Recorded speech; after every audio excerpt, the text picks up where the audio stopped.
Hello and welcome to Lavneesh sir की class. आज की ये शिक्षा निदेशालय राष्ट्रीय राजधानी क्षेत्र दिल्ली की वर्कशीट नंबर 36 जो कि कक्षा 7वीं के विद्यार्थियों के लिए है, यह ली गई है गणित विषय से और आज इसमें हम प्रायोगिक ज्यामिति के बारे में बातचीत करेंगे। तो चलिए बिना समय गवाए शुरुआत करते हैं मेरे साथ और समझने की कोशिश करते हैं। तो सबसे पहले यहाँ पर जो एक फिगर यानी एक चित्र दे रखा है ना, इसको आप पहले ध्यान से देख लो और इसको कॉपी में बना लो। अच्छी तरीके से कॉपी में बनाना है, बिल्कुल ऐसा ही। किसकी सहायता से? स्केल की सहायता से, याद रखना। और फिर इस पर आधारित इन प्रश्नों का उत्तर करने का प्रयास करते हैं। देखो क्वेश्चन नंबर 1 है रेखा डैश और रेखा डैश समानांतर है। समानांतर मतलब जो कभी आपस में नहीं मिलती और एक दूसरे के समानांतर, यानी कि जैसे 11 की स्थिति होती है ना, जैसे 11, ये क्या है? दो समांतर रेखाएं। तो ऐसे कौन कौन सी रेखा है? ये वाली रेखा, ये रेखा और ये रेखा। तो आप यहाँ पे लिख सकते हैं रेखा L कॉमा डाल के रेखा P और रेखा M समानांतर है। फिर उसके बाद है रैखिक कोण युग्म क्या होते हैं। देखो रैखिक कोण क्या होते हैं? जब एक ही रेखा पर बनने वाले दो कोण होते हैं ना, इसको हम रैखिक कोण कहते हैं। तो वो कौन कौन से हैं जरा ध्यान से देखोगे तो देखो ये वाला मैं दिखाऊंगा आपको।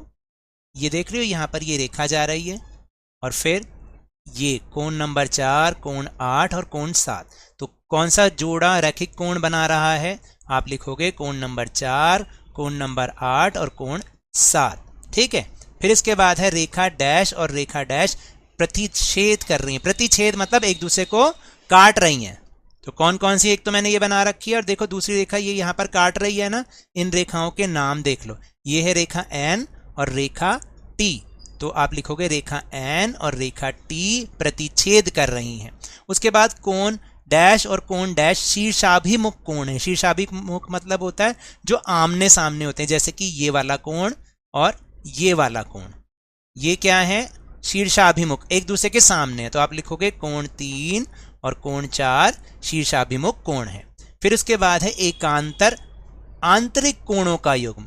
आंतरिक कोण कौन से होते हैं? और एकांतर मतलब जो एक ही जैसे हो। एक तो ये वाला कोण देख रहे हो अंदर की तरफ, एक आंतरिक का मतलब जो अंदर की तरफ। तो ये वाला कोण और ये वाला कोण, यानी कोण 2 और कोण 5।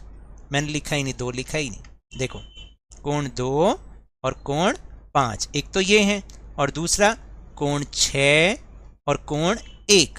तो आप यहाँ पे लिख सकते हो कोण 1 और कोण 6। ये क्या है?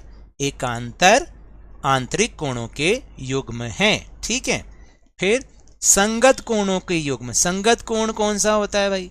देखो जो एक ही रेखा पर बनते हैं, जैसे कि अगर ये है तो यहाँ पर जो कोण बनेगा वो भी होगा, जो यहाँ पे बनेगा वो भी होगा। तो इस हिसाब से कोण नंबर कौन सा हुआ? 6 और कोण नंबर 7, ये कौन सा हुआ? ये संगत कोण बन गया, कोण 6 और कोण 7। ठीक है, समझ में आ रहा है? बिल्कुल। चलिए अब दूसरी एक्टिविटी पर चलते हैं। गतिविधि का नाम है किसी बाह्य बिंदु से गुजरने वाली तथा दी गई रेखा के समानांतर रेखा बनाना। अब देखो ये आपको एक्टिविटी करनी है, तो एक्टिविटी के लिए क्या करना है पहले आप इसको समझ लें। कागज की एक शीट लें और उसे मोड़ें। तो मैं यहाँ पर मान लो जैसे कि एक शीट ले ली मैंने, यही आपको दिखा रहा हूँ। जैसे हमने ये कागज की एक शीट ले ली, ठीक है, और इसको आपको करके दिखाना है, कहीं भेजना भाजना नहीं है, बस करके देखना है। ठीक है। अब क्या करना है? इसमें लिखा हुआ है इसे मोड़ लें। जब आप मोड़ोगे यह मोड़ एक लाइन L को दिखाता है। तो आपने जैसे मोड़ा ना, तो यहाँ पर एक लाइन जैसे बन गई L। ठीक, ये लाइन बन गई, क्या बन गई? L लाइन बन गई। हमने इसको बोला ये लाइन कौन सी है? L। अब उसके बाद वो कहता है कि कागज को खोलो, खोल लिया, बीच में लाइन बन गई और लाइन N के बाहर एक बिंदु A अंकित करें। मान लो जैसे मैंने यहां पर A बना दिया। अब कागज को इस प्रकार मोड़ें कि यह रेखा से लंबवत और A से गुजरे। तो लंबवत का मतलब होता है ऐसे वाला। ठीक, चलो ये भी हमने कर लिया। अब इसको हम नाम देंगे AN। इसको हमने बोल दिया ये AN है। ठीक है जी, AN है। फिर उसके बाद है बिंदु A से इस लंबवत के लंब कागज को मोड़ें जो A से गुजरे। अब लंबवत बिंदु, इसने क्या, ध्यान से देखो, सुन लो पहले इसको, बिंदु ए से लंबवत, लंबवत मतलब सीधा बिल्कुल खड़ा हुआ, इस कागज को मोड़े जो ए से गुजरे। तो जब हम इसको मोड़ेंगे ना, यहां से मोड़ेंगे तो ये वाली एक रेखा आ जाएगी, ठीक, ये वाली एक रेखा आ गई। इस प्रकार जो नई लंबवत रेखा है उसको हम एम नाम दे देते हैं, ये एम बन गई। तो कागज पर प्राप्त एफ या जेड की सहायता से ये एफ ही बन रहा है, अगर आप ध्यान से देखोगे ना इसको, ये एफ बन रहा है, देख रहे हो, एफ का अक्षर बन रहा है ये, बिल्कुल ये वाला और ये वाला, ये एफ बन रहा है, इंग्लिश का एफ। तो आप किस प्रकार के कोणों का अवलोकन करते हो, एफ या जेड की सहायता से आप किस प्रकार के कोणों का अवलोकन करते हो? तो देखो, अगर हम बनाएं, ये वाले कौन से कोण हैं, ये संगत कोण भी हो सकते हैं, है ना, अभी अभी हमने पढ़ा संगत कोण। और देखो आपको कौन कौन से कोण नजर आते हैं। फिर क्या ऐसे कोणों ने हमें ये कहने में मदद की कि रेखाएं एल और एम समानांतर हैं? आप लिखोगे हाँ, क्योंकि ये दोनों जो रेखाएं हैं ये समानांतर हैं। तो चलो अब हम अभ्यास के प्रश्न करते हैं। पहला प्रश्न है, रेखा और रेखाखंड में अंतर लिखिए। तो मैं आपको दिखा रहा हूं उसका उत्तर, आप वो लिख सकते हो। तो उत्तर है, एक रेखा का कोई अंत बिंदु नहीं होता और उसको मापा भी नहीं जा सकता, क्योंकि वो तो अनंत दिशाओं में बढ़ रही होती है। परंतु रेखाखंड के दो अंत बिंदु होते हैं और उसको मापा भी जा सकता है। आपने इतना ही लिखना है। तो अब हम चलते हैं प्रश्न नंबर 2 पर। अब दूसरा प्रश्न है, एक रेखा खींचें और इसे टी नाम दें। अब रूलर और कंपास की सहायता से 6 सेंटीमीटर लंबा एक रेखाखंड केपी बनाएं। देखो, ये है उत्तर नंबर 2, ठीक है। 2 का कैसे करना है, पहले उसमें पूछा गया, आपको बोला गया एक रेखाखंड, एक रेखा खींच लिए पहले एल, मान लो हमने एक ऐसी एक रेखा एल खींच ली, ठीक है, ये हो गई एल नहीं सॉरी टी, उसका नाम क्या है, टी रेखा खींच दी।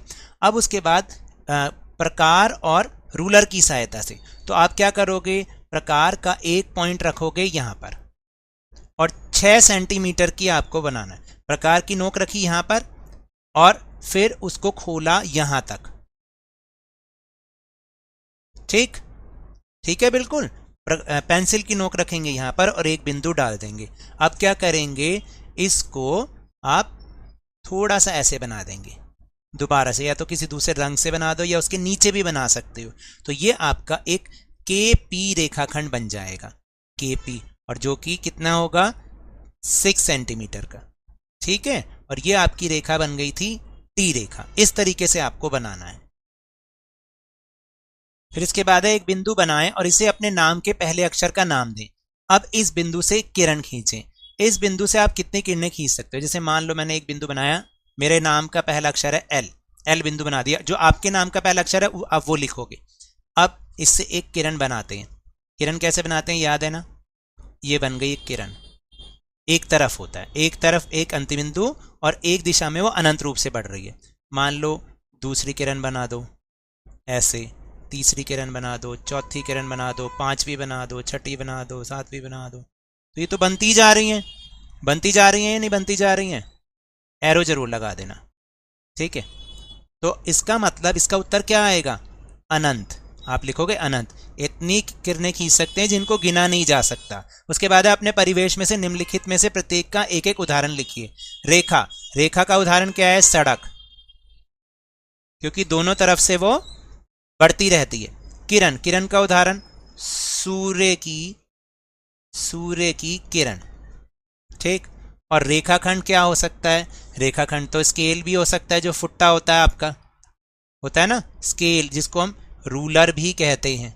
और क्या हो सकता है, किताब की लंबाई, ठीक, आप ऐसे लिख सकते हो। तो ये तो थी आज की वर्कशीट। अगर मेरे इस तरह समझाने से अब आपको समझ में आने लगा हो तो इस चैनल और वीडियो को लाइक कीजिए, शेयर कीजिए, और अगर आप नहीं तो सब्सक्राइब भी कर लीजिए। और टेलीग्राम ऐप पर हमारा चैनल लवनीश सर की क्लास, उसको ज्वाइन करना ना भूलें, जिसका लिंक आपको इसी वीडियो के डिस्क्रिप्शन बॉक्स में मिल जाएगा। लेकिन ये भी याद रखें, घर से बाहर निकलते समय मास्क अवश्य लगाएं, और जब भी आपकी बारी आए कोरोना का टीकाकरण जरूर करवाएं, क्योंकि कोरोना को हराना है और जिंदगी को एक बार फिर से सुहाना बनाना है। इसी उम्मीद के साथ बहुत बहुत धन्यवाद।